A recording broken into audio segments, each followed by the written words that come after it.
Papa, je pleure, ça fait mal, oh, ça fait mal. Chagrin d'amour vécu sous onction. Tu l'as aimé? Version sanctifiée. Tu ne l'as pas aimé à la légère, tu l'as aimé avec tes genoux au sol, tes mains levées, tes rêves alignés sur des versets. T'as pas juste crush, t'as intercédé.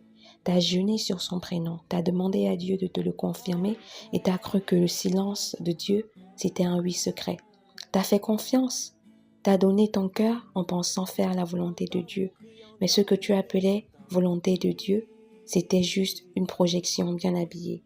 T'as confondu onction et tension. Il priait bien, il parlait fort, il connaissait les versets. Et toi, t'as pris son zèle pour du siphir. Il t'appelait ma sœur avec un regard qui disait autre chose. Et toi, t'as entendu épouse.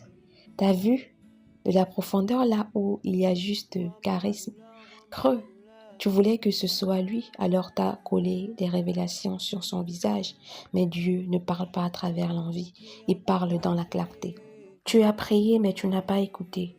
Tu as eu la paix, ou du moins ce que tu as appelé la paix, c'était juste ton cœur qui criait Amen plus fort que Dieu. Tu voyais un signe dans chaque prédication, chaque story vue, chaque songe flou. Mais si Dieu avait parlé, tu n'aurais pas eu besoin de forcer autant. Tu étais amoureuse, pas guidée, et ton discernement était noyé dans le fantasme. Tu as tout donné, il est parti avec rien.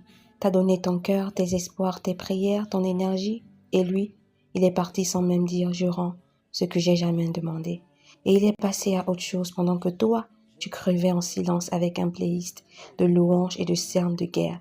Tu t'es senti sale, pas dans ton corps, mais dans ton âme, comme si tu avais trahi Dieu alors que tu essayais juste de bien faire. L'église est devenue ta zone de combat. T'as changé de siège, t'as changé d'horaire, t'as voulu changer de vie. Comment guérir dans le même lieu où t'as saigné? Chaque culte te rappelle ce que t'avais perdu. Chaque regard te donnait l'impression d'être jugé. Mais l'église n'est pas une scène romantique. C'est un champ de bataille spirituelle et Dieu guérit même là où t'as été humilié. T'as cru que cet échec t'avait disqualifié, t'as voulu tout arrêter, priez-moi, témoignez-moi, postez-moi. Tu t'es dit, je suis qui moi pour parler d'amour et de foi alors que je me suis fait avoir. Mais Dieu n'a jamais eu besoin de perfection pour envoyer sa parole. C'est dans tes failles qu'il te façonne et dans ta douleur qu'il t'équipe. T'as pas été rejeté, bien-aimé, t'as été redirigé. Ce n'était pas ton mari, ce n'était pas ton destin, c'était une illusion.